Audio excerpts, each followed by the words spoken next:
7.1 परिचय। यूनिट 6 में आपने सामाजिक विज्ञान के दर्शन के बारे में सीखा। अब यह विशिष्ट मुद्दों और जांच के तरीकों पर ध्यान केंद्रित करने का समय है।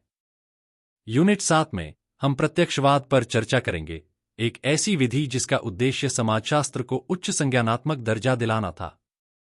प्रत्यक्षवाद यह दिखाना चाहता था कि समाजशास्त्र एक विज्ञान हो सकता है और अनुभवजन्य अवलोकन, निगमनात्मक तर्क और कानून या सामान्यीकरण बनाने जैसे वैज्ञानिक सिद्धांतों का पालन कर सकता है। प्रत्यक्षवाद की मुख्य विशेषताओं के लिए बॉक्स 7.1 देखें। समाजशास्त्र को विज्ञान के रूप में देखने के 3 लक्ष्य थे। इसने समाजशास्त्र को मानविकी और दर्शन से एक अनुभवजन्य विज्ञान के रूप में अलग कर दिया। इसने समाजशास्त्रियों को एक पेशेवर पहचान दी, उन्हें जाति, वर्ग और लिंग जैसी सीमित पहचानों से परे सोचने और अधिक वस्तुनिष्ठ या सार्वभौमिक दृष्टिकोण अपनाने के लिए प्रोत्साहित किया। प्राप्त ज्ञान समाज के पुनर्निर्माण और एक बेहतर दुनिया बनाने में मदद करेगा। अनुभाग 7.2 प्रत्यक्षवाद की उत्पत्ति की खोज करता है, जबकि अनुभाग 7.3 और 7.4 इसके शुरुआती विकास और समेकन पर चर्चा करते हैं। अपने प्रभाव के बावजूद प्रत्यक्षवाद को आलोचना का सामना करना पड़ा और धारा 7.5 बताती है कि इसकी अपील क्यों कम हो गई है। बॉक्स 7.1 प्रत्यक्षवाद की मुख्य विशेषताएं। प्रत्यक्षवाद की विशेषताएं हैं: विधि की एकता, समाजशास्त्र प्राकृतिक विज्ञानों के समान ही जांच की विधि का उपयोग करता है। वस्तुनिष्ठता और मूल्य तटस्थता, यह ज्ञाता को ज्ञात से, व्यक्तिपरकता को वस्तुनिष्ठता से और तथ्य को मूल्य से अलग करता है। समाजशास्त्र सामान्य ज्ञान नहीं है, यह व्याख्यात्मक सिद्धांतों पर निर्भर करता है जो इसे एक सार्वभौमिक चरित्र देते हैं। समाजशास्त्र विशेष कौशल और तकनीकी शब्दावली के साथ ज्ञान का एक औपचारिक, संगठित निकाय है। यह अमूर्तता और सामान्यीकरण के लिए प्रयास करता है। मानव अनुभवों को सामान्य कानूनों के माध्यम से समझाया जा सकता है। समाज के वैज्ञानिक ज्ञान का उपयोग सामाजिक इंजीनियरिंग के लिए किया जा सकता है। 7.2 वीर विज्ञान और प्रत्यक्षवाद की उत्पत्ति। प्रत्यक्षवाद एक विशिष्ट समय पर क्यों उभरा और समाजशास्त्र में एक प्रमुख दृष्टिकोण बन गया। आधुनिक विज्ञान विकसित हो रहा था, बहुत आशावाद पैदा कर रहा था और प्रमुख बन रहा था। बेकन, डिस्कार्टिस और न्यूटन की वैज्ञानिक सोच ने वैज्ञानिक आविष्कारों और खोजों के साथ साथ यूरोप के सांस्कृतिक और बौद्धिक परिदृश्य को बदल दिया। 18वीं शताब्दी में ज्ञानोदय, बॉक्स 7.2 देखें, ने तर्क, वस्तुनिष्ठता और आलोचनात्मक सोच का जश्न मनाते हुए एक महत्वपूर्ण मोड़ को चिह्नित किया। इसने मध्ययुगीन व्यवस्था और धार्मिक प्रभावों को खारिज कर दिया, यह दावा करते हुए कि वैज्ञानिक सोच एक बेहतर दुनिया बना सकती है। विज्ञान की सफलता को नजरअंदाज करना मुश्किल था और इस माहौल में पनपने का मतलब था विज्ञान और उसकी बढ़ती शक्ति को अपनाना। बॉक्स 7.2 18वीं शताब्दी में प्राकृतिक विज्ञान की जीत। ज्ञानोदय ने प्राकृतिक विज्ञानों में बड़ी जीत देखी। आइजैक न्यूटन और गैलीलियो गैलीली से शुरू होकर प्राकृतिक विज्ञान ने प्राकृतिक दुनिया को समझने में आश्चर्यजनक सफलता हासिल की। इस सफलता को सामाजिक विज्ञानों ने देखा, जो प्राकृतिक विज्ञान के पद्धतिगत पाठों से प्रभावित थे। यदि सामाजिक विज्ञान इन विधियों का पालन करते तो वे समान सफलता प्राप्त कर सकते थे। सामाजिक विज्ञान अपने न्यूटन की प्रतीक्षा कर रहे थे। ये विवरण प्रत्यक्षवाद की उत्पत्ति की व्याख्या करते हैं। विचार यह था कि समाजशास्त्र की सच्चे ज्ञान के रूप में पहचान प्राकृतिक विज्ञान के तरीकों को अपनाने पर निर्भर करती है।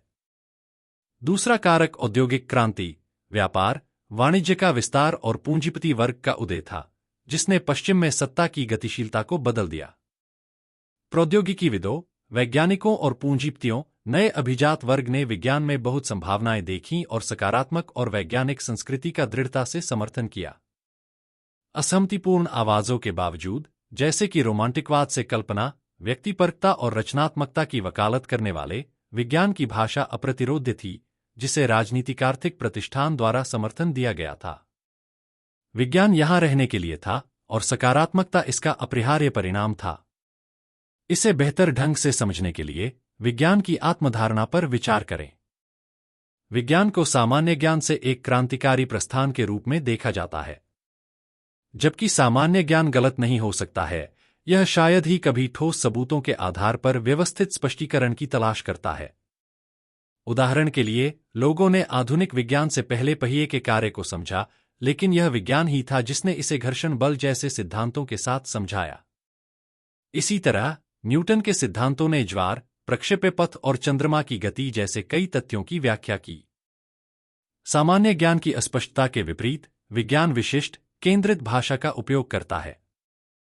विज्ञान एक अलग, अमूर्त अभ्यास है जो तटस्थता बनाए रखता है। आप सूर्यास्त के रंग का आनंद ले सकते हैं, लेकिन ऑप्टिकल घटनाओं की व्याख्या करने वाला विद्युत चुंबकीय सिद्धांत अमूर्त और दूर का रहता है। विज्ञान जानबूझकर तत्काल मूल्यों को अनदेखा करता है ताकि वह आलोचनात्मक भावना में बना रहे, जबकि सामान्य ज्ञान चीजों को वैसे ही स्वीकार करता है जैसे वे हैं। विज्ञान हमारी सबसे प्रिय मान्यताओं पर भी सवाल उठाता है। इसका मतलब यह नहीं है कि सामान्य ज्ञान झूठा है और विज्ञान सच है, लेकिन विज्ञान अपनी आलोचनात्मक भावना और अनुभवजन्य साक्ष्य पर जोर देने के साथ खुद को अलग करता है। जैसा कि नेगल बताते हैं, विज्ञान और सामान्य ज्ञान के बीच का अंतर उनके संज्ञानात्मक दावों में निहित है। वैज्ञानिक दावे, सामान्य ज्ञान के विपरीत, वैज्ञानिक पद्धति के उत्पाद हैं और अनुभवजन्य साक्ष्य के मानकों के अनुरूप हैं, यह सुनिश्चित करते हुए कि जब नई जानकारी प्राप्त होती है तो वे अतिरिक्त डेटा के साथ सहमत रहते हैं। कई लोगों ने विज्ञान की श्रेष्ठता पर अधिक विश्वसनीय, वस्तुनिष्ठ और महत्वपूर्ण ज्ञान के रूप में जोर दिया। उदाहरण के लिए, बॉक्स 7.3 में मेर्टन की विज्ञान की 4 संस्थागत अनिवार्यताएं प्रस्तुत की गई हैं। बॉक्स 7.3 मेर्टन की विज्ञान की 4 संस्थागत अनिवार्यताएं। विज्ञान सार्वभौमिक है। किसी वैज्ञानिक कथन की सच्चाई विशिष्ट सांस्कृतिक मानदंडों पर निर्भर नहीं करती है। यह किसी भी प्रकार के जातीयतावाद का विरोध करता है। यह सभी के लिए मान्य है। विज्ञान में ज्ञान का आदान प्रदान शामिल है। ऐसा माना जाता है कि वैज्ञानिक सम्मान और मान्यता से ज्यादा कुछ नहीं चाहते हैं। उनके निष्कर्ष और खोजें निजी संपत्ति होने से कहीं ज्यादा एक सामूहिक विरासत बन जाती हैं। यह साझा संस्कृति विज्ञान को नाटकीय रूप से विकसित और प्रगति करने में सक्षम बनाती है। विज्ञान के लिए निस्वार्थता की आवश्यकता होती है, बिना किसी पूर्वाग्रह के अपने निष्कर्षों की कठोरता से जांच और जांच करने की प्रक्रिया। विज्ञान की विशेषता संगठित संदेहवाद है। विज्ञान में हर चीज आलोचनात्मक जांच के अधीन है। कुछ भी पवित्र या अपवित्र नहीं है। विज्ञान हर चीज की जांच, परीक्षण और समस्याएं करता है। यह विज्ञान की सफलता की कहानी है। बॉक्स 7.3 में दिए गए विज्ञान के आत्मबोध में आप एक सकारात्मक कहानी देखते हैं। विज्ञान के गुणों की सकारात्मक पुष्टि, व्यक्तिगत राजनीतिक पूर्वाग्रह और पक्षपात से मुक्त, वस्तुनिष्ठ, अनुभवजन्य, आलोचनात्मक और सार्वभौमिक ज्ञान का निर्माण करने की इसकी क्षमता। एक तरह से यह विज्ञान की एक वीर धारणा है। प्रत्यक्षवाद भी इस सकारात्मक वीर विज्ञान की पुष्टि थी। यह सकारात्मक था क्योंकि इसका मतलब विज्ञान की निश्चितता थी, और इसका मतलब जीवन के प्रति सकारात्मक दृष्टिकोण भी था, विज्ञान का उपयोग करके अपने भाग्य को बेहतर बनाना। 7.3 प्रारंभिक प्रत्यक्षवाद। प्रत्यक्षवाद विज्ञान की संज्ञानात्मक शक्ति के बारे में बहुत आशावाद की स्थिति से उभरा। जैसा कि यूनिट 6 में उल्लेख किया गया है, आधुनिक समाजशास्त्र यूरोपीय इतिहास में एक विशिष्ट बिंदु पर विकसित हुआ जब वैज्ञानिक क्रांति, ज्ञानोदय और फ्रांसीसी क्रांति के कारण पूरा सामाजिक परिदृश्य बदल गया। यह एक नया युग था और एक औपचारिक शैक्षणिक अनुशासन के रूप में समाजशास्त्र इसे समझने की कोशिश कर रहा था। प्रारंभिक प्रत्यक्षवाद की जड़ें 19वीं सदी के पहले भाग में फ्रांस में पाई जा सकती हैं। क्रांति के बाद के फ्रांस की कल्पना करें, जहां ज्ञान में महत्वपूर्ण परिवर्तन हुआ था। विज्ञान और दर्शन का पृथक्करण अपरिहार्य हो गया, नई वैज्ञानिक पत्रिकाएं प्रकाशित होने लगीं और विज्ञान और उद्योग के बीच एक घनिष्ठ संबंध स्थापित हुआ। यह महसूस किया गया कि अध्ययन के सभी क्षेत्रों में एक ही वैज्ञानिक पद्धति लागू होती है। संभवतः शुरुआती समाजशास्त्रियों में से एक, सेंट साइमन ने इस आकांक्षा को तीखे ढंग से व्यक्त किया। उनका मानना था कि वैज्ञानिक वह होता है जो भविष्यवाणी करता है और भविष्यवाणी की यह शक्ति उसे शक्ति प्रदान करती है। उन्होंने भौतिक विज्ञान से लेकर मानव के अध्ययन तक वैज्ञानिक दृष्टिकोण को विस्तारित करने की पुरजोर वकालत की। यह एक सामाजिक भौतिकी बनाने की इच्छा थी ताकि समाजशास्त्र औद्योगिक क्रांति के अधूरे एजेंडे को पूरा कर सके। वास्तव में विज्ञान के साथ इस घनिष्ठ संबंध ने प्रत्यक्षवाद को जन्म दिया। आधुनिक समाजशास्त्र के संस्थापक ऑगस्टे कॉम्टे ने समाजशास्त्र के सबसे प्रिय सिद्धांत के रूप में प्रत्यक्षवाद की स्थापना की। यूनिट 1 भी देखें। सेंट साइमन की तरह कॉम्टे ने क्रांतिकारी परिवर्तन को देखा। उन्होंने दो सामाजिक ताकतों के बीच विरोधाभास देखा, धार्मिक सैन्य और वैज्ञानिक औद्योगिक। उन्हें लगा कि इस विरोधाभास को केवल वैज्ञानिक औद्योगिक समाज की विजय से ही सुलझाया जा सकता है। जैसा कि उन्होंने देखा, वैज्ञानिक नए सामाजिक व्यवस्था के नैतिक संरक्षक के रूप में धर्मशास्त्रियों की जगह ले रहे थे और उद्योगपति योद्धाओं की जगह ले रहे थे। कॉम्टे ने ज्ञानोदय के इस दावे को साझा किया कि विज्ञान के लिए दुनिया के कामकाज को समझना संभव है। उनका मानना था कि प्रत्यक्षवादी या वैज्ञानिक ज्ञान व्यक्तिगत मन के प्रगतिशील विकास और मानव ज्ञान के ऐतिहासिक विकास का अपरिहार्य परिणाम था। 1817 से 1823 तक कॉम्टे और सेंट साइमन ने इतनी निकटता से सहयोग किया कि उनके योगदान को पहचानना लगभग असंभव था। इस समय उन्होंने सामाजिक भौतिकी और प्रगति के प्राकृतिक और अपरिवर्तनीय नियमों की खोज करने की आवश्यकता के बारे में बात की, जो गुरुत्वाकर्षण के नियम जितना ही आवश्यक है। लेकिन वे अंततः अलग हो गए और कॉम्टे एक स्वतंत्र विद्वान के रूप में उभरे।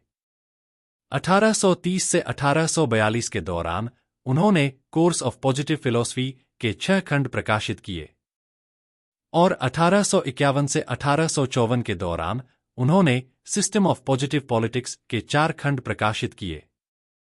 कॉम्टे को इस अनुशासन में अमर बनाने वाली बात थी उनका प्रसिद्ध 3 चरणों का नियम। यूनिट 1 भी देखें। सबसे पहले उन्होंने धार्मिक चरण की बात की, एक ऐसा चरण जहां मन घटनाओं या सांसारिक घटनाओं को अथाह देवताओं के लिए जिम्मेदार ठहराकर समझाता है। विज्ञान के प्रारंभिक काल में किसी मार्गदर्शक के बिना व्यवस्थित अवलोकन असंभव थे और धार्मिक उत्तर सबसे उपयुक्त थे। दूसरे, उन्होंने आध्यात्मिक चरण की बात की, जहां आध्यात्मिक शक्तियों के बजाय अमूर्त शक्तियों और सार को सांसारिक मामलों के लिए जिम्मेदार माना जाता है। अंत में कॉम्टे ने तर्क दिया, एक सकारात्मक या वैज्ञानिक चरण था, जहां हम अंतिम उत्पत्ति, उद्देश्यों या अमूर्त शक्तियों की खोज को छोड़ देते हैं और अधिक ठोस और केंद्रित हो जाते हैं। हम घटनाओं के बीच संबंधों का अवलोकन करते हैं और नियमों पर पहुंचते हैं, क्योंकि सकारात्मक दर्शन का उद्देश्य सभी घटनाओं को अपरिवर्तनीय प्राकृतिक नियमों के अधीन मानना है। बॉक्स 7.4 में उदाहरण देखें। बॉक्स 7.4 कॉम्टे के 3 चरणों के नियम के गहरे अर्थ को समझने के लिए एक उदाहरण। आइए ज्ञान के इन 3 चरणों के गहरे अर्थ को समझने के लिए एक सरल उदाहरण लेते हैं। अग्नि को एक घटना के रूप में कल्पना करें। वैदिक भजनों के अनुसार अग्नि को अग्नि नामक एक शक्तिशाली देवता के रूप में देखा जाता है। कॉम्टे का तर्क है कि यह एक धार्मिक व्याख्या है। लेकिन अगर हम इन वैदिक अनुष्ठानों से आगे बढ़कर अमूर्त विचार के उच्च स्तर पर पहुंचते हैं, तो हम अग्नि को सत्य और पवित्रता की खोज के प्रतीक के रूप में देख सकते हैं, जो सभी स्वार्थी जुनून और आवेगों को जला देती है। कॉम्टे का कहना है कि यह एक आध्यात्मिक व्याख्या है। अंत में, अगर हम अग्नि को प्राकृतिक नियमों द्वारा शासित एक भौतिक और रासायनिक घटना के रूप में समझाते हैं, तो कॉम्टे कहेंगे कि हम सकारात्मक चरण में पहुंच गए हैं। प्रत्यक्षवादी ज्ञान अनुभवजन्य और सार्वभौमिक है, यह ठोस और प्रदर्शन योग्य है। यह दुनिया को रहस्य से मुक्त करता है। उदाहरण के लिए, बारिश को इंद्र के आशीर्वाद या सूखे पर काबू पाने के काव्यात्मक प्रतीक के रूप में देखने के बजाय, सकारात्मक चरण में बारिश को गर्मी, बादल निर्माण और जल चक्र के वैज्ञानिक सिद्धांतों के माध्यम से समझाया जाता है। कॉम्टे ने तर्क दिया कि ज्ञान की सभी शाखाएं एक साथ सकारात्मक चरण तक नहीं पहुंचती हैं। खगोल विज्ञान, यांत्रिकी, रसायन विज्ञान और जीव विज्ञान जैसे निम्न विज्ञान तेजी से विकसित होते हैं क्योंकि वे कम जटिल होते हैं, अन्य विज्ञानों पर कम निर्भर होते हैं और मानवीय मामलों से अधिक दूर होते हैं। समाजशास्त्र अधिक जटिल और रोजमर्रा की जिंदगी के करीब होने के कारण बाद में सकारात्मक चरण तक पहुंचता है।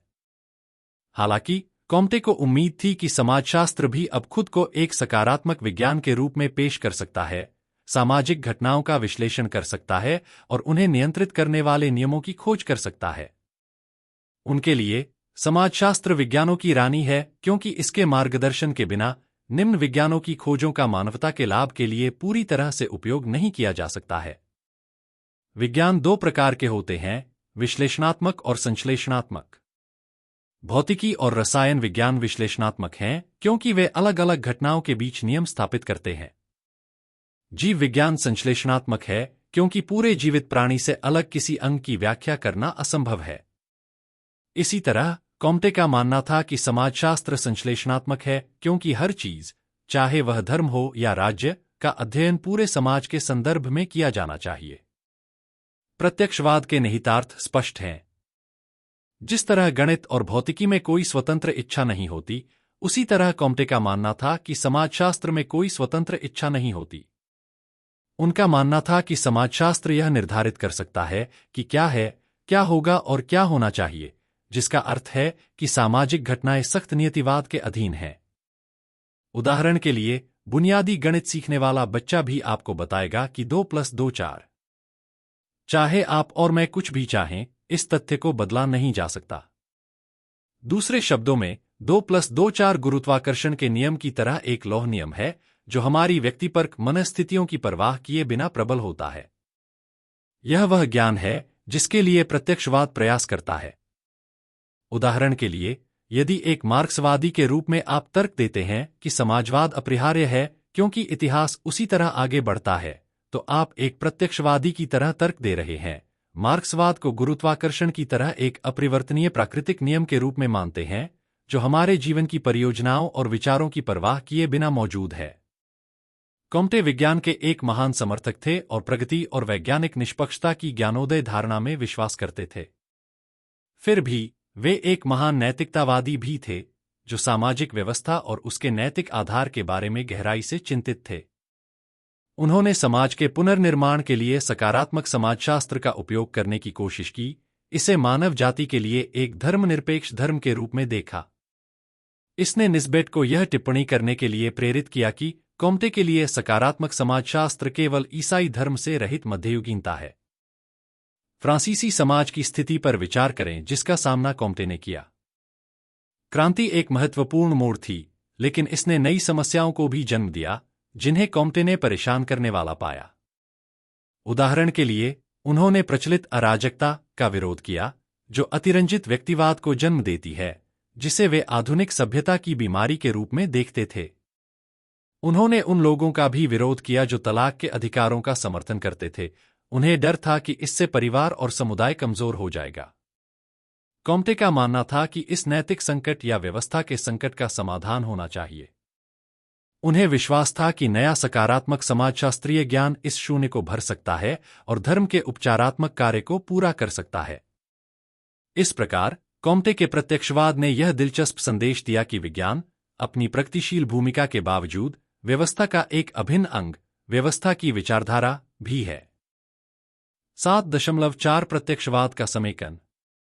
ऑगस्ट कॉम्टे ने प्रत्यक्षवादी समाजशास्त्र की नींव रखी। इस फ्रांसीसी परंपरा ने सबसे प्रतिष्ठित शास्त्रीय समाजशास्त्रियों में से एक, एमिल दुर्खीम को जन्म दिया। दुर्खीम ने प्रत्यक्षवादी समाजशास्त्र का विकास और विस्तार किया। उनके 1895 के प्रकाशन, समाजशास्त्रीय पद्धति के नियम, ने अनुशासन को नई गति दी। उन्होंने बार बार इस बात पर जोर दिया कि समाजशास्त्र का विषय सामाजिक तथ्यों का क्षेत्र है जिसे किसी अन्य अनुशासन द्वारा नहीं समझा जा सकता है। यह समझना आवश्यक है कि उन्होंने सामाजिक तथ्यों को कैसे परिभाषित किया। आप इसे दैनिक जीवन के एक उदाहरण के माध्यम से समझ सकते हैं। कल्पना करें कि एक सुबह नंगे पैर चलना। यह आपकी स्वतंत्र पसंद है। लेकिन अब कल्पना करें कि शाम को आप मंदिर जाते हैं और अपने जूते उतारने और हाथ धोने के बाद नंगे पैर चलते हैं।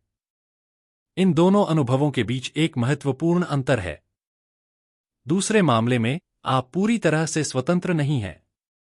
आप तर्क दे सकते हैं कि आपने मंदिर के अंदर नंगे पैर चलना चुना, लेकिन ऐसा इसलिए है क्योंकि आपने इस अभ्यास को इतनी अच्छी तरह से आत्मसात कर लिया है कि यह स्वाभाविक लगता है। यदि आप जूते पहनकर मंदिर में प्रवेश करने का प्रयास करते हैं, तो आपको मंदिर के अधिकारियों और अन्य भक्तों से गंभीर बाधाओं और प्रतिरोध का सामना करना पड़ेगा। मंदिर के अंदर नंगे पैर चलना एक ऐसा तथ्य है जो आपकी अपनी इच्छा से परे, एक स्वतंत्र बल के साथ मौजूद है। यदि आप अवज्ञा करते हैं, तो आपको मजबूर किया जाएगा, विवश किया जाएगा, अलग थलग किया जाएगा या आपका उपहास किया जाएगा। ऐसे तथ्यों को दुर्खीम ने सामाजिक तथ्य कहा है। हर कोई खाता पीता है और सोता है, लेकिन ऐसे सभी तथ्य सामाजिक नहीं होते। सामाजिक तथ्यों की विशिष्ट विशेषताएं हैं। सबसे पहले, सामाजिक तथ्य आपके बाहर मौजूद हैं, जैसे कि आप अपनी खिड़की से एक पेड़ देखते हैं। भले ही आप अपनी आंखें बंद कर लें, पेड़ स्वतंत्र रूप से मौजूद है। दुर्खीम ने समझाया, जब मैं भाई, पति या नागरिक के रूप में अपने दायित्वों को पूरा करता हूं, जब मैं अपने अनुबंधों को निष्पादित करता हूं, तो मैं अपने और अपने कार्यों के लिए कानून और रीति रिवाजों में बाहरी रूप से परिभाषित कर्तव्यों का पालन करता हूं। भले ही वे मेरी भावनाओं के अनुरूप हों और मैं उनकी वास्तविकता को व्यक्तिपरक रूप से महसूस करूं, ऐसी वास्तविकता अभी भी वस्तुनिष्ठ है, क्योंकि मैंने उन्हें नहीं बनाया, मैंने उन्हें केवल अपनी शिक्षा के माध्यम से विरासत में प्राप्त किया है। आर्थिक विनिमय में प्रयुक्त मुद्रा, संचार के लिए बोली जाने वाली भाषा तथा धार्मिक समुदाय के सदस्य के रूप में मनाए जाने वाले अनुष्ठान सामाजिक तथ्य हैं। इनका अस्तित्व आपकी या मेरी इच्छा पर निर्भर नहीं करता। दुर्खीम ने कहा, यहां कार्य करने, सोचने और महसूस करने के तरीके हैं जो व्यक्तिगत चेतना के बाहर विद्यमान होने की उल्लेखनीय संपत्ति प्रस्तुत करते हैं। दूसरा, सामाजिक तथ्यों में बाध्यकारी शक्ति होती है। हम आमतौर पर आदत, समाजीकरण और आंतरिककरण के कारण इस बाधा का प्रतिदिन अनुभव नहीं करते हैं, जिससे सामाजिक तथ्य स्वाभाविक लगते हैं। हालांकि, दुर्खीम ने कहा, यदि मैं अपने समाज की परंपराओं का पालन नहीं करता, यदि मैं अपने पहनावे में अपने देश और अपने वर्ग में मनाए जाने वाले रीति रिवाजों के अनुरूप नहीं हूं, तो मैं जो उपहास करता हूं, जिस सामाजिक अलगाव में मुझे रखा जाता है, वह, यद्यपि एक क्षीण रूप में, शब्द के सख्त अर्थ में दंड के समान प्रभाव उत्पन्न करता है। तीसरा, सामाजिक तथ्यों को उनकी व्यक्तिगत अभिव्यक्तियों से अलग करने की आवश्यकता है। दुर्खीम ने कहा कि सामाजिक तथ्य एक शरीर, एक मूर्त रूप प्राप्त करते हैं और अपने आप में एक वास्तविकता का निर्माण करते हैं जो इसे उत्पन्न करने वाले व्यक्तिगत तथ्यों से बिल्कुल अलग है। उदाहरण के लिए, धार्मिक समूहों में संहिताबद्ध कानूनी और नैतिक नियम या आस्था के लेख सामाजिक तथ्य हैं, न कि उनकी व्यक्तिगत अभिव्यक्तियां। सामाजिक तथ्यों में सामाजिक का अर्थ स्पष्ट है। दुर्खीम ने कहा, उनका स्रोत व्यक्ति में नहीं है, उनका आधार समाज के अलावा और कुछ नहीं हो सकता, या तो समग्र रूप से राजनीतिक समाज या इसमें शामिल आंशिक समूहों में से एक, जैसे धार्मिक संप्रदाय, राजनीतिक, साहित्यिक और व्यावसायिक संघ।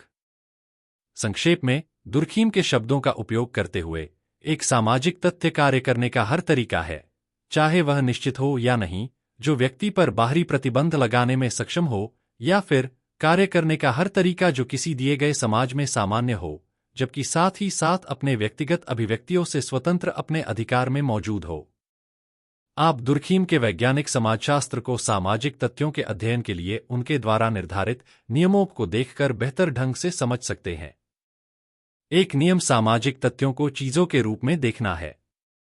एक चीज है क्योंकि इसकी वास्तविकता को आप चाहें तो भी नहीं बदला जा सकता। पेड़, मेज और कुर्सी जैसी बाहरी वस्तुएं चीजों के रूप में मौजूद होती हैं। समाजशास्त्री को वैज्ञानिक वस्तुनिष्ठता के इस पाठ का पालन करना चाहिए। उदाहरण के लिए, एक सामाजिक तथ्य के रूप में विवाह का अध्ययन वस्तुनिष्ठ रूप से किया जाना चाहिए, व्यक्तिगत पसंद और नापसंद से अलग, कानूनों, परंपराओं और रीति रिवाजों में संहिताबद्ध एक चीज के रूप में। दुर्खीम ने विस्तार से बताया, सामाजिक तथ्य चीजों के रूप में योग्य होते हैं। कानून संहिताओं में सन्निहित है, दैनिक जीवन की धाराएं सांख्यिकीय आंकड़ों और ऐतिहासिक स्मारकों में दर्ज की जाती हैं, फैशन वेशभूषा में संरक्षित होते हैं और कला के कार्यों में स्वाद। अपने स्वभाव से वे व्यक्तिगत चेतना के बाहर एक स्वतंत्र अस्तित्व की ओर प्रवृत्त होते हैं, जिस पर वे हावी होते हैं। दुर्खीम ने हमें रेने डेस्कार्टेस की तरह सभी पूर्वधारणाओं पर काबू पाने की आवश्यकता की भी याद दिलाई। दुर्खीम के लिए, भावनाओं और संवेदनाओं जैसी निम्न क्षमताओं पर काबू पाना भ्रामक विचारों से मुक्ति पाने के लिए आवश्यक है। दुर्खीम ने समाजशास्त्र में वैज्ञानिक शब्दावली की वकालत की। समाजशास्त्रियों को सामान्य ज्ञान की भाषा की अनिश्चितता से बचना चाहिए और अपनी अवधारणाओं की विशिष्टता के बारे में स्पष्ट होना चाहिए। प्रत्येक समाजशास्त्रीय अध्ययन के विषय में सामान्य बाहरी विशेषताओं द्वारा परिभाषित घटनाओं का एक समूह शामिल होना चाहिए। ऐसी सभी घटनाओं को इस समूह में शामिल किया जाना चाहिए। किसी वस्तु का अध्ययन करते समय अस्पष्टता से बचना महत्वपूर्ण है। उदाहरण के लिए, एक सामाजिक घटना के रूप में जाति का अध्ययन कानूनों, प्रतिबंधों और रीति रिवाजों में निहित संरचना के रूप में किया जाना चाहिए, न कि व्यक्तिगत अनुभवों के रूप में। विज्ञान की व्याख्यात्मक शक्ति आवश्यक है। चूंकि समाजशास्त्र वैज्ञानिक है, इसलिए इसे सामाजिक तथ्यों की व्याख्या करनी चाहिए। समाजशास्त्रीय व्याख्याएं वस्तुनिष्ठ होती हैं और उन्हें मनोवैज्ञानिक शब्दों में नहीं घटाया जा सकता। दुर्खीम ने बताया कि एक संपूर्ण अपने भागों के योग के समान नहीं होता है। समाज व्यक्ति से परे है और व्यक्ति पर सामूहिकता की सर्वोच्चता को समझना चाहिए। दुर्खीम ने स्पष्ट किया, समूह अलग-थलग होने पर अपने सदस्यों के सोचने, महसूस करने और कार्य करने के तरीके से बिल्कुल अलग है। अगर हम व्यक्ति से शुरू करते हैं, तो हम समूह में क्या होता है, इसके बारे में कुछ भी नहीं समझ पाएंगे। मनोविज्ञान और समाजशास्त्र के बीच निरंतरता में एक विराम है, जो जीव विज्ञान और भौतिक विज्ञान के बीच के समान है। हर बार जब किसी सामाजिक घटना को मनोवैज्ञानिक घटना द्वारा समझाया जाता है, तो वह स्पष्टीकरण गलत होता है। इस अर्थ में दुर्खीम के महत्वपूर्ण कार्य दर्शाते हैं कि उन्होंने आत्महत्या, श्रम विभाजन और नैतिक शिक्षा जैसे सामाजिक तथ्यों के लिए समाजशास्त्रीय व्याख्याएं प्रदान की। जैसा कि दुर्खीम ने स्पष्ट रूप से कहा, किसी सामाजिक तथ्य का निर्धारण करने वाला कारण उसके पूर्ववर्ती सामाजिक तथ्यों में खोजा जाना चाहिए, न कि व्यक्तिगत चेतना की अवस्थाओं में। इसी तरह, किसी सामाजिक तथ्य के कार्य को किसी सामाजिक उद्देश्य के साथ उसके संबंध में देखा जाना चाहिए। उदाहरण के लिए, दंड को एक सामाजिक तथ्य के रूप में लें। दुर्खीम के लिए, इसका कारण सामूहिक भावनाओं की तीव्रता है जो अपराध को ठेस पहुंचाती है। इसी तरह, इसका कार्य इन भावनाओं को उसी तीव्रता के स्तर पर बनाए रखना है। इस प्रकार, उनके लिए, जब कोई शिक्षक किसी बच्चे को दंडित करता है, तो उसका कार्य बच्चे को शारीरिक पीड़ा पहुंचाना नहीं होता, बल्कि कक्षा में नैतिक व्यवस्था की पवित्रता को बहाल करना होता है।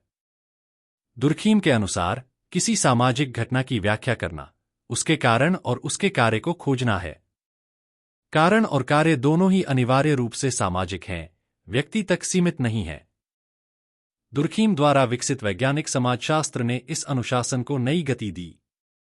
उन्होंने जोर देकर कहा कि समाजशास्त्र को दर्शन के प्रभाव से उभरना चाहिए और खुद को एक विज्ञान के रूप में स्थापित करना चाहिए। उनका मानना था कि कार्यकारण के सिद्धांत को सामाजिक घटनाओं पर लागू किया जा सकता है। परिणामस्वरूप, समाजशास्त्र वैचारिक विश्लेषण से मुक्त होगा। यह न तो व्यक्तिवादी होगा और न ही समाजवादी। इसके बजाय, समाजशास्त्र सामाजिक तथ्यों का एक वस्तुनिष्ठ अध्ययन होगा। यह वस्तुनिष्ठता अनुशासन की लोकप्रियता को कम कर सकती है। लेकिन, एक भविष्यवक्ता की तरह, दुर्खीम ने कहा, हम मानते हैं, इसके विपरीत, समाजशास्त्र के लिए समय आ गया है कि वह लोकप्रिय सफलता को ठुकरा दे और हर विज्ञान के लिए उपयुक्त सटीक चरित्र को अपना ले। तब यह प्रतिष्ठा और अधिकार में वह हासिल करेगा जो शायद लोकप्रियता में खो देगा। निश्चित रूप से, वह समय जब यह सफलतापूर्वक यह भूमिका निभा पाएगा, अभी बहुत दूर है। हालांकि, हमें अभी से काम करना शुरू कर देना चाहिए, ताकि इसे किसी दिन इस भूमिका को निभाने की स्थिति में लाया जा सके। वैज्ञानिक समाजशास्त्र के लिए अपनी मजबूत दलील के बावजूद, दुर्खीम समाज के नैतिक आधार, इसकी स्थिरता और व्यवस्था के बारे में गहराई से चिंतित थे। संभवतः आधुनिक औद्योगिक समाजों ने उनके विभेदीकरण, विशेषज्ञता और श्रम विभाजन के साथ उन्हें एक नई समस्या का सामना करना पड़ा। यांत्रिक एकजुटता की विशेषता वाले सरल समाजों के दिन चले गए हैं। लेकिन फिर, क्या आधुनिक समाज केवल अहंकारी व्यक्तिवाद और स्वार्थी हितों के माध्यम से जीवित रह सकते हैं?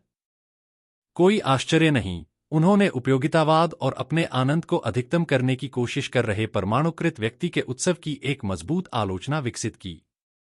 इसके बजाय, दुर्खीम ने सामूहिक के नैतिक वर्चस्व में विश्वास करना जारी रखा और उन्होंने देखा कि आधुनिक समाज में बढ़ते भेदभाव से विरोधाभासी रूप से अधिक पारस्परिक निर्भरता होगी और जैविक एकजुटता पैदा होगी। नैतिक व्यवस्था के आधार की इस निरंतर खोज ने उन्हें स्कूलों में धर्म, पवित्रता और नैतिक शिक्षा का पता लगाने के लिए प्रेरित किया। एक तरह से, ऑगस्टे कॉम्टे और एमिल दुर्खीम दोनों में आप सामाजिक व्यवस्था और स्थिरता के साथ सकारात्मक समाजशास्त्र को समेटने का प्रयास देखते हैं। सकारात्मकता विज्ञान का दावा और व्यवस्था और स्थिरता की खोज दोनों प्रतीत होती है। क्या इसका मतलब यह है कि विज्ञान विचारधारा का दूसरा रूप है?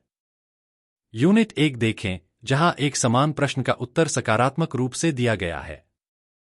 आइए अब सामाजिक तथ्यों के बारे में दुर्खीम के विचार की अपनी समझ की जांच करने के लिए चिंतन और क्रिया 7.1 अभ्यास पूरा करें। चिंतन और क्रिया 7.1 दुर्खीम के लिए सामाजिक तथ्य बाह्य और बाध्यकारी हैं और सामाजिक तथ्यों को कानूनी संहिताओं, धार्मिक अभिव्यक्तियों, कहावतों, रीति रिवाजों आदि में ठोस अभिव्यक्ति के माध्यम से अध्ययन की जाने वाली चीजों के रूप में माना जाना चाहिए। सामाजिक तथ्यों की उपरोक्त धारणा के आधार पर निम्नलिखित प्रश्नों के अपने उत्तर एक अलग कागज पर लिखें। प्रश्न ए का अपने स्वयं के अनुभव के आधार पर दुर्खीम के इस कथन को प्रमाणित करने के लिए कि सामाजिक तथ्य बाध्यकारी हैं, क्या उदाहरण दिए जा सकते हैं? 2. क्या आपको लगता है कि मनुष्य लगातार समाज के बंधनकारी पहलुओं से बचने की कोशिश कर रहे हैं? अगर वे ऐसा करते हैं, तो वे इसे किस तरह से हासिल करते हैं? उदाहरण दें। 3. लिंग संबंधों से संबंधित कुछ कहावतें एकत्र करने के बाद पता लगाए कि वे किस तरह से महिलाओं की स्थिति को दर्शाती हैं। चिंतन और कार्रवाई 7.1 दुर्खीम की सामाजिक तथ्यों की अवधारणा को समझना। परिचय। एमील दुर्खीम, एक अग्रणी समाजशास्त्री, ने अपने मौलिक कार्य में सामाजिक तथ्यों की अवधारणा पेश की। उन्होंने कहा कि सामाजिक तथ्य बाहरी, बाध्यकारी होते हैं और व्यक्तिगत चेतना से स्वतंत्र रूप से मौजूद होते हैं। ये तथ्य व्यक्तियों पर अनुरूप होने का दबाव डालते हैं, जिससे सामाजिक व्यवस्था बनी रहती है। इस धारणा को बेहतर ढंग से समझने के लिए हम कानूनी संहिताओं, धार्मिक प्रथाओं, रीति रिवाजों और कहावतों जैसे सामाजिक तथ्यों की ठोस अभिव्यक्तियों की जांच कर सकते हैं। यह चिंतन व्यक्तिगत अनुभवों और टिप्पणियों के माध्यम से दुर्खीम के कथन को पुष्ट करने, सामाजिक बाधाओं से बचने की मानवीय इच्छा का पता लगाने और लिंग संबंधों और महिलाओं की स्थिति को समझने के लिए कहावतों का विश्लेषण करने का प्रयास करता है। एक बाध्यकारी सामाजिक तथ्यों के उदाहरण। मेरे अपने अनुभव से कई उदाहरण दुर्खीम के इस दावे को पुष्ट करते हैं कि सामाजिक तथ्य बाध्यकारी होते हैं। शैक्षिक अपेक्षाएं। भारत में शैक्षिक उपलब्धि को अत्यधिक महत्व दिया जाता है और शिक्षा के बारे में सामाजिक अपेक्षाएं व्यापक हैं। छोटी उम्र से ही बच्चों पर अकादमिक रूप से बेहतर प्रदर्शन करने का दबाव होता है। यह दबाव माता-पिता, शिक्षकों और व्यापक समुदाय से आता है। सामाजिक मानदंड यह तय करते हैं कि शिक्षा में सफलता बेहतर करियर की संभावनाओं और सामाजिक स्थिति की ओर ले जाती है। इस सामाजिक तथ्य की बाध्यकारी प्रकृति मानकीकृत परीक्षाओं पर व्यापक जोर, कोचिंग केंद्रों के प्रसार और शैक्षणिक विफलता से जुड़े कलंक में स्पष्ट है। विवाह मानदंड। विवाह एक और ऐसा क्षेत्र है जहां सामाजिक तथ्य बाध्यकारी प्रभाव डालते हैं। कई भारतीय समुदायों में अरेंज मैरिज आदर्श है और अपनी जाति और धर्म के भीतर विवाह करने का काफी दबाव होता है।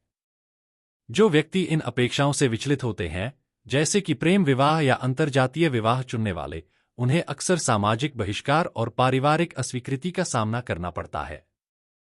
पारंपरिक विवाह मानदंडों को मजबूत करने वाले रीति रिवाजों, अनुष्ठानों और सामाजिक प्रतिबंधों के माध्यम से यह बाध्यता बनाए रखी जाती है। Dress code. ड्रेस कोड विशेष रूप से महिलाओं के लिए बाध्यकारी सामाजिक तथ्यों का एक और उदाहरण है। सामाजिक मानदंड लिंग, आयु और अवसर के आधार पर उचित पोशाक निर्धारित करते हैं। कई रूढ़िवादी समुदायों में महिलाओं से शालीनता से कपड़े पहनने की अपेक्षा की जाती है, अक्सर साड़ी या सलवार कमीज जैसे पारंपरिक कपड़े पहनती हैं। इन मानदंडों से विचलित होने से सामाजिक निर्णय, उत्पीड़न या यहां तक कि हिंसा भी हो सकती है, जो इन सामाजिक तथ्यों की जबरदस्ती शक्ति को दर्शाता है। लिंग भूमिकाएं। लिंग भूमिकाएं गहराई से निहित सामाजिक तथ्य हैं जो पुरुषों और महिलाओं के लिए विशिष्ट व्यवहार और जिम्मेदारियां निर्धारित करती हैं। उदाहरण के लिए, महिलाओं से अक्सर घरेलू कर्तव्यों और देखभाल को प्राथमिकता देने की अपेक्षा की जाती है, जबकि पुरुषों से मुख्य कमाने वाले होने की अपेक्षा की जाती है। इन भूमिकाओं को सांस्कृतिक आख्यानों, मीडिया प्रतिनिधित्व और संस्थागत प्रथाओं के माध्यम से मजबूत किया जाता है, जिससे उन्हें प्रतिरोध का सामना किए बिना चुनौती देना या बदलना मुश्किल हो जाता है। समाज के बाध्यकारी पहलुओं से बचना। मनुष्य अक्सर समाज के बाध्यकारी पहलुओं से बचना चाहते हैं और वे इसे प्राप्त करने के लिए विभिन्न रणनीतियों का उपयोग करते हैं। उपसंस्कृति और प्रतिसंस्कृति। व्यक्तियों द्वारा सामाजिक बाधाओं से बचने का एक तरीका उपसंस्कृतियों या प्रतिसंस्कृतियों को बनाना या उनमें शामिल होना है जो मुख्यधारा के मूल्यों को अस्वीकार करते हैं। उदाहरण के लिए, संयुक्त राज्य अमेरिका में 1960 के दशक के हिप्पी आंदोलन ने काम, पोशाक और रिश्तों के बारे में पारंपरिक मानदंडों को खारिज कर दिया, इसके बजाय शांति, प्रेम और सामुदायिक जीवन की वकालत की। भारत में पंक और गॉथ दृश्यों जैसे युवा उपसंस्कृति व्यक्तियों को वैकल्पिक पहचान व्यक्त करने और मुख्यधारा की सांस्कृतिक अपेक्षाओं का विरोध करने के लिए स्थान प्रदान करते हैं। प्रवास। सामाजिक बाधाओं से बचने के लिए प्रवास एक और रणनीति है। लोग अक्सर अधिक व्यक्तिगत स्वतंत्रता और आर्थिक अवसरों की तलाश में ग्रामीण क्षेत्रों से शहरी क्षेत्रों या एक देश से दूसरे देश में जाते हैं। उदाहरण के लिए, कई युवा भारतीय अपने गृहनगर के अधिक रूढ़िवादी मानदंडों से बचकर प्रौद्योगिकी या मनोरंजन में करियर बनाने के लिए बेंगलोर या मुंबई जैसे शहरों में जाते हैं। तकनीकी और डिजिटल स्थान। इंटरनेट और सोशल मीडिया के आगमन ने व्यक्तियों के लिए सामाजिक बाधाओं से बचने के नए रास्ते बनाए हैं। ऑनलाइन प्लेटफॉर्म लोगों को अलग अलग पहचान तलाशने, समान विचारधारा वाले व्यक्तियों से जुड़ने और पारंपरिक मानदंडों को चुनौती देने की अनुमति देते हैं। उदाहरण के लिए, LGBTQ+ व्यक्तियों को अक्सर ऑनलाइन समुदायों में समर्थन और एकजुटता मिलती है, जो उनके तत्काल भौतिक वातावरण में कम सुलभ हो सकती है। व्यक्तिगत विद्रोह। व्यक्ति सामाजिक बाधाओं का विरोध करने के लिए व्यक्तिगत विद्रोह में भी संलग्न होते हैं। यह पारंपरिक मानदंडों को चुनौती देने वाली जीवनशैली विकल्पों का रूप ले सकता है, जैसे कि शादी न करना, बच्चे न पैदा करना या अपरंपरागत करियर अपनाना। व्यक्तिगत विद्रोह अक्सर प्रामाणिकता और आत्म-अभिव्यक्ति की खोज के साथ होता है, यहां तक कि सामाजिक अस्वीकृति के बावजूद भी। 3 कहावतें और लिंग संबंध। कहावतें सांस्कृतिक ज्ञान का एक समृद्ध स्रोत हैं और सामाजिक दृष्टिकोण को दर्शाती हैं। लिंग संबंधों से संबंधित कहावतों का विश्लेषण करने से समाज में महिलाओं की स्थिति के बारे में बहुत कुछ पता चल सकता है। यहां कुछ कहावतें और उनके निहितार्थ दिए गए हैं। पितृसत्तात्मक मानदंडों को दर्शाने वाली कहावतें। एक महिला का स्थान घर में है। यह कहावत पारंपरिक लिंग भूमिका को पुष्ट करती है, जो महिलाओं को घरेलू स्थानों तक सीमित रखती है। यह सुझाव देती है कि उनकी प्राथमिक जिम्मेदारियां गृह व्यवस्था और देखभाल हैं। यह पितृसत्तात्मक दृष्टिकोण को दर्शाता है, जो सार्वजनिक और व्यावसायिक जीवन में महिलाओं की भागीदारी को सीमित करता है। हर सफल आदमी के पीछे एक महिला होती है। प्रशंसनीय प्रतीत होने पर भी, यह कहावत यह दर्शाती है कि महिलाओं का योगदान प्राथमिक के बजाय गौण और सहायक है। यह सुझाव देता है कि महिलाओं की सफलता उनकी अपनी उपलब्धियों के बजाय पुरुषों के समर्थन से जुड़ी है। लिंग पूर्वाग्रह को दर्शाने वाली कहावतें। लड़के तो लड़के ही रहेंगे। यह कहावत लड़कों द्वारा अनुचित या गैरजिम्मेदाराना व्यवहार को माफ करती है, जिसका अर्थ है कि ऐसा व्यवहार स्वाभाविक और स्वीकार्य है।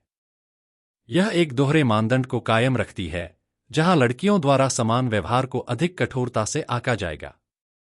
चुप्पी एक महिला का सबसे अच्छा परिधान है।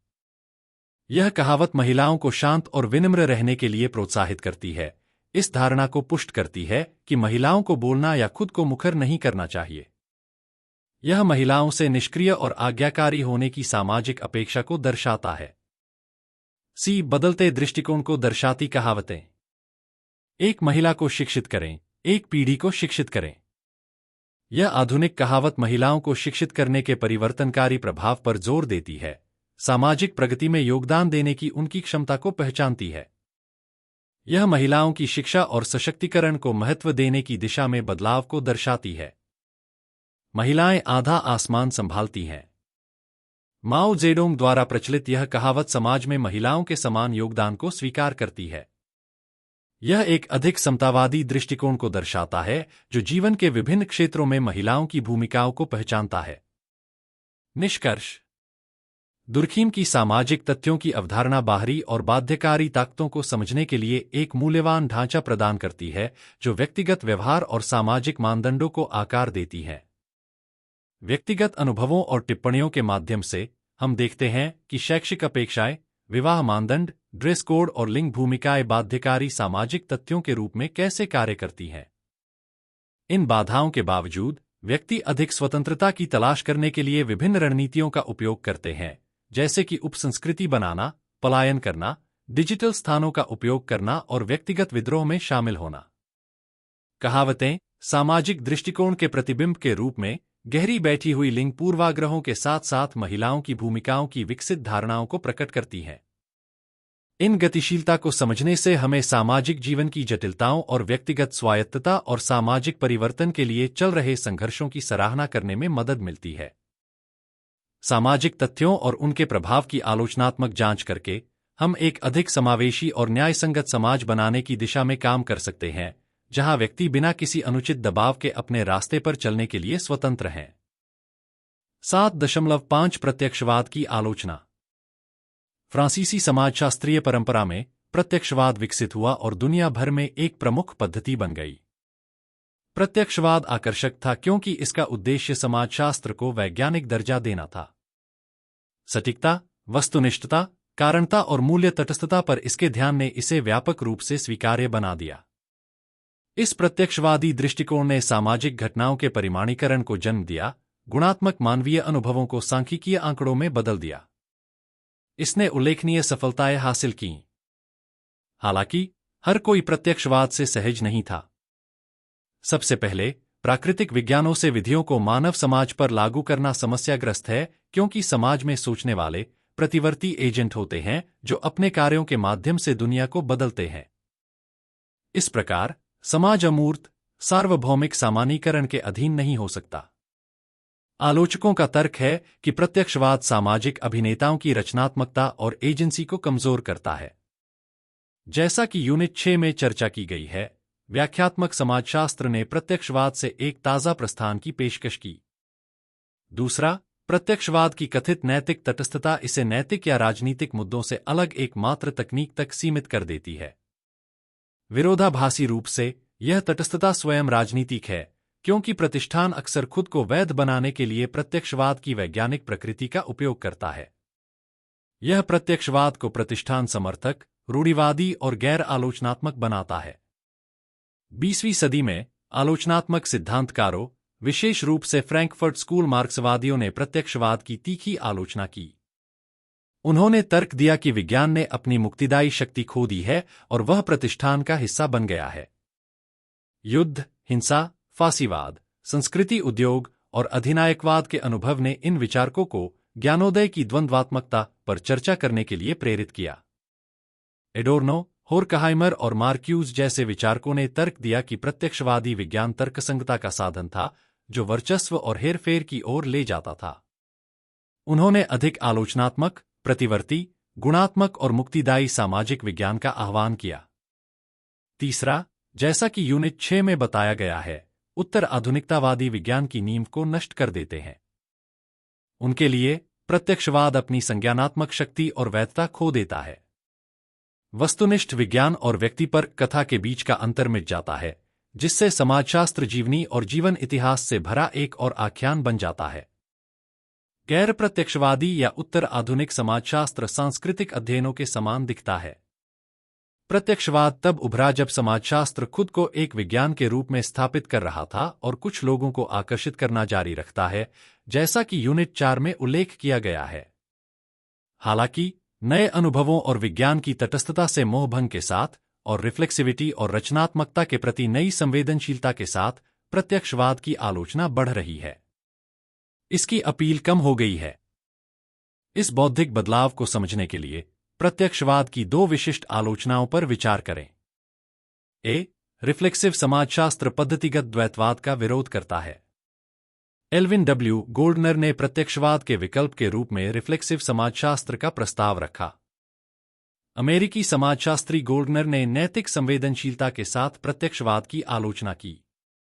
उन्होंने प्रत्यक्षवाद में पद्धतिगत द्वैतवाद के खिलाफ चेतावनी दी, जो ज्ञाता को ज्ञात से, विषय को वस्तु से, तथ्य को मूल्य से अलग करता है। इस द्वैतवाद को डर है कि अध्ययन की वस्तु के साथ राजनीतिक, भावनात्मक या सौंदर्यपूर्ण रूप से जुड़ने से अनुशासन की वैज्ञानिक प्रकृति को नुकसान पहुंचेगा। गोल्डनर ने तर्क दिया कि यह ठंडी वस्तुनिष्ठता समाजशास्त्री के लिए अलगाव का एक रूप है।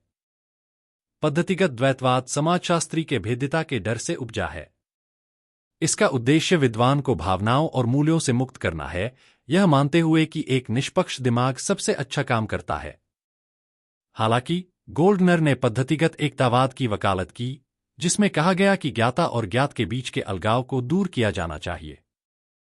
दूसरों को जानने के लिए आत्म प्रतिबिंब की आवश्यकता होती है, जिससे ज्ञान को संपूर्ण, मूर्त व्यक्तियों द्वारा व्यक्तिगत प्रयास बनाया जा सके।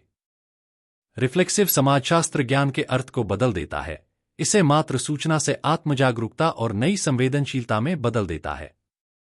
यह नैतिक प्रतिबद्धता और नैतिक जुड़ाव की मांग करता है, जबकि सकारात्मक समाजशास्त्र तटस्थता और अराजनीतिक रुख की अनुमति देता है।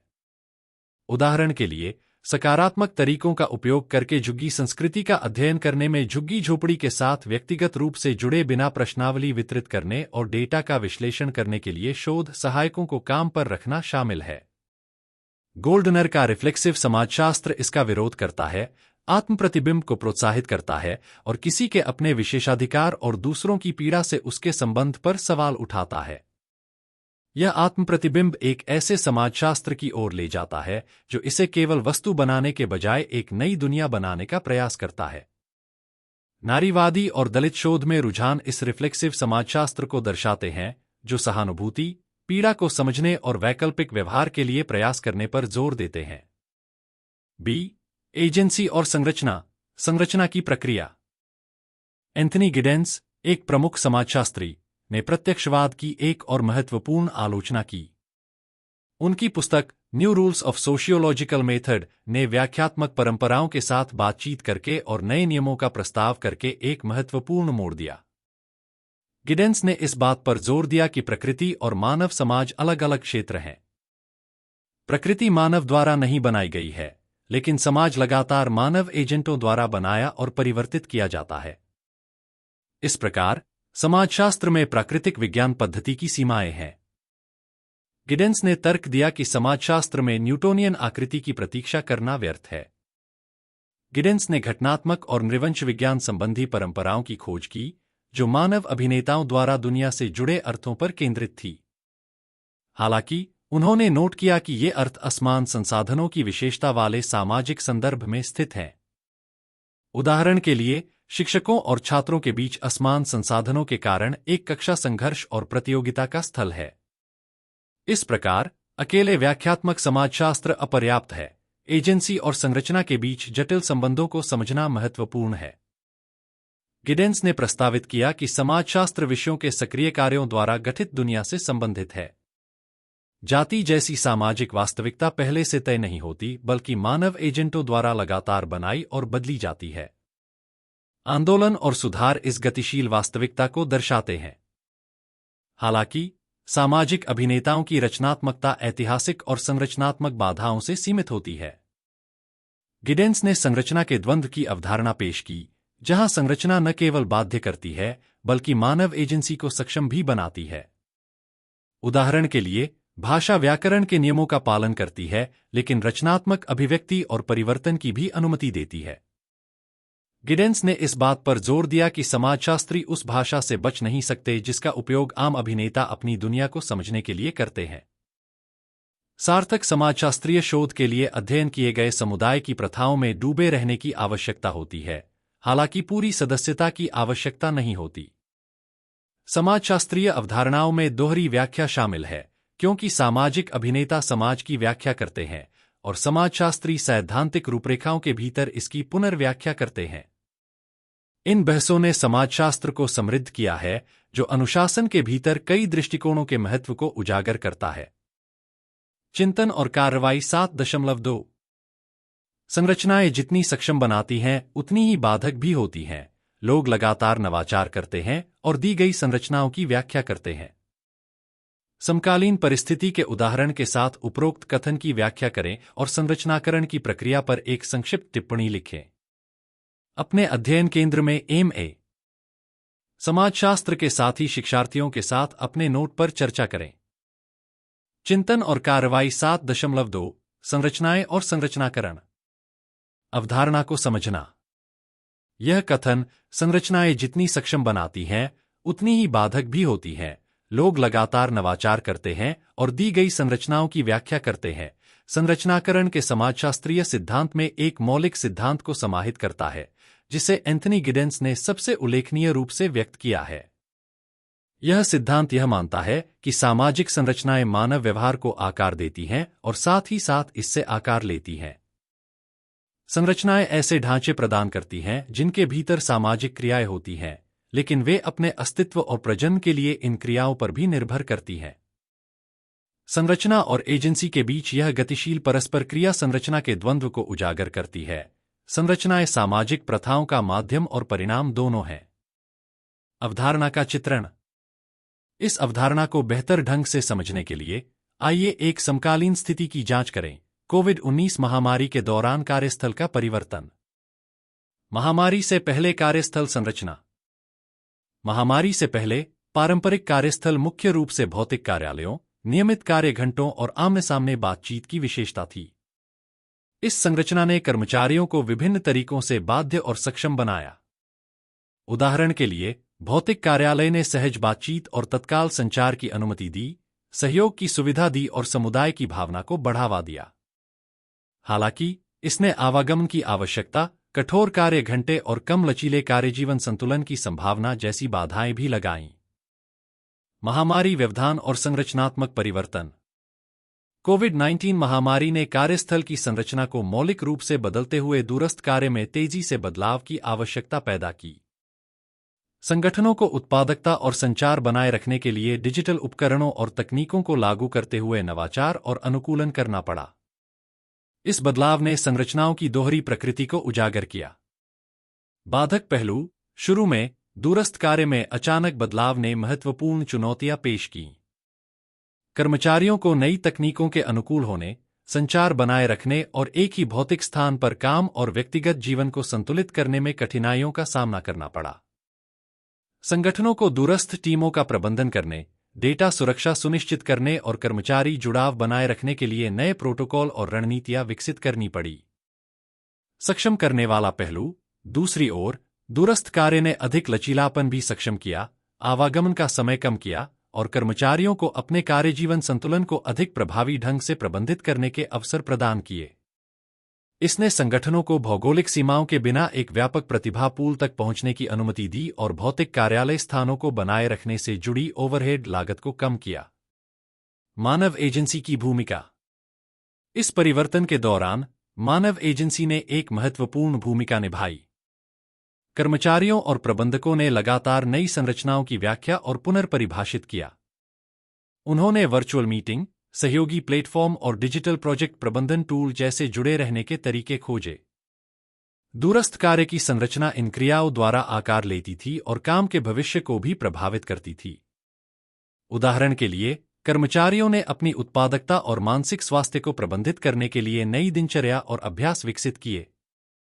उन्होंने घर पर समर्पित कार्यस्थल बनाए, काम और निजी जीवन को अलग करने के लिए सीमाएं स्थापित की और व्यक्तिगत जिम्मेदारियों को समायोजित करने के लिए लचीले शेड्यूल अपनाए। बदले में, संगठनों ने दूरस्थ कार्य के लिए संसाधन, जैसे एर्गोनोमिक फर्नीचर, मानसिक स्वास्थ्य सहायता और लचीली नीतियां प्रदान करके प्रतिक्रिया दी। संरचना की प्रक्रिया।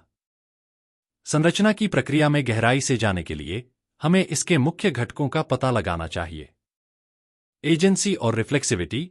व्यक्ति केवल संरचनात्मक प्रभावों के निष्क्रिय प्राप्तकर्ता नहीं है, उनके पास एजेंसी है, स्वतंत्र रूप से कार्य करने और विकल्प बनाने की क्षमता है। रिफ्लेक्सिविटी व्यक्तियों को उनके कार्यों और उनके द्वारा संचालित संरचनाओं पर चिंतन करने की अनुमति देती है, जिससे उन्हें अनुकूलन और नवाचार करने में सक्षम बनाया जाता है।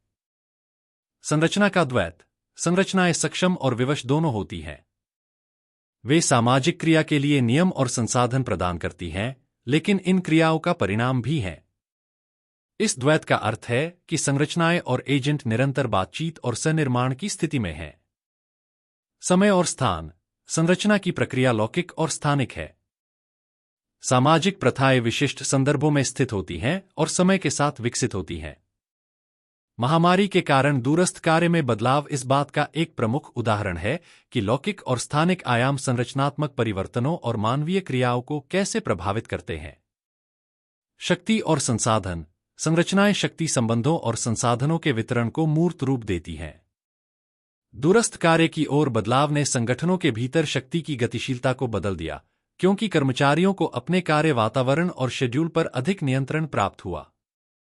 तकनीकी संसाधनों तक पहुंच भी नई कार्य संरचना को नेविगेट करने में एक महत्वपूर्ण कारक बन गई। संरचना क्रिया में दूरस्थ कार्य का मामला। संरचना की प्रक्रिया को दूरस्थ कार्य के विकास में स्पष्ट रूप से देखा जा सकता है। महामारी से पहले दूरस्थ कार्य एक विशिष्ट अभ्यास था जो अक्सर कुछ उद्योगों या भूमिकाओं के लिए आरक्षित था।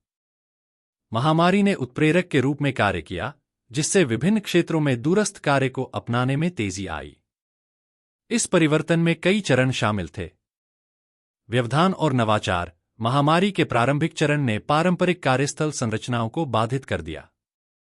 संगठनों को डिजिटल उपकरणों को अपनाते हुए और दूरस्थ कार्य को सुविधाजनक बनाने के लिए नए प्रोटोकॉल बनाते हुए तेजी से नवाचार करना पड़ा। इस चरण ने संरचनाओं के सक्षम पहलू को उजागर किया, क्योंकि प्रौद्योगिकी ने भौतिक बाधाओं के बावजूद काम जारी रखने की अनुमति दी। अनुकूलन और व्याख्या। जैसे जैसे दूरस्थ कार्य आदर्श बन गया, कर्मचारियों और प्रबंधकों ने लगातार नई संरचना की व्याख्या की और उसे अपनाया। उन्होंने चुनौतियों का सामना करने और दूरस्थ कार्य के लाभों का लाभ उठाने के लिए नई प्रथाओं और दिनचर्या विकसित की। इस चरण ने संरचनाओं को आकार देने और पुनर्परिभाषित करने में मानव एजेंसी की भूमिका का उदाहरण दिया। संस्थागतकरण और पुनरुत्पादन। समय के साथ संगठनों के भीतर दूरस्थ कार्य प्रथाएं संस्थागत हो गईं। नए मानदंड और अपेक्षाएं उभरीं, जिन्होंने भविष्य की कार्य संरचनाओं को प्रभावित किया।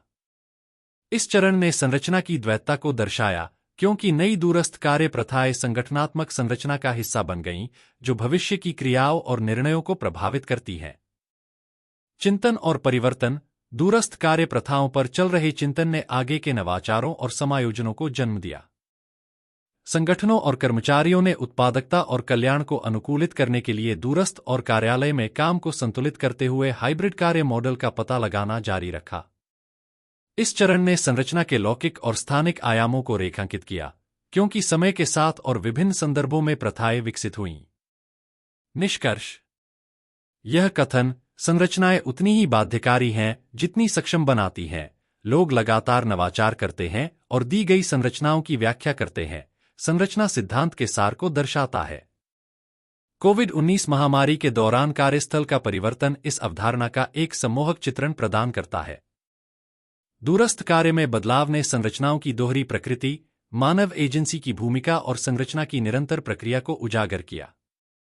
संरचना और एजेंसी के बीच इस गतिशील परस्पर क्रिया को समझकर हम सामाजिक जीवन की जटिलताओं और नवाचार और परिवर्तन की क्षमता को बेहतर ढंग से समझ सकते हैं। संरचनाकरण की प्रक्रिया हमें याद दिलाती है कि जहां संरचनाएं हमारे कार्यों को आकार देती हैं, वहीं हमारे पास इन संरचनाओं को आकार देने और पुनः परिभाषित करने की शक्ति भी होती है, जिससे भविष्य के लिए नई संभावनाएं पैदा होती हैं। 7.6 निष्कर्ष। इकाई 7 में हमने महत्वपूर्ण वैज्ञानिक प्रगति और ज्ञानोदय काल के दौरान प्रत्यक्षवाद की उत्पत्ति का पता लगाया है। ऑगस्टे कॉम्टे को समाजशास्त्र के संस्थापक के रूप में मान्यता प्राप्त है, क्योंकि उनका उद्देश्य सामाजिक विज्ञान और समाज के अध्ययन में वैज्ञानिक तरीकों को लागू करना था। समाजशास्त्र पर प्रत्यक्षवाद का बड़ा प्रभाव रहा है, जिसने इसे एक अलग अनुशासन के रूप में स्थापित करने में मदद की है। हालांकि कॉम्टे के विचारों को परिष्कृत किया गया है, विशेष रूप से दुर्खीम द्वारा, जिन्होंने समाजशास्त्र के क्षेत्र को परिभाषित करने और समाज के अध्ययन के लिए नियम निर्धारित करने में महत्वपूर्ण भूमिका निभाई।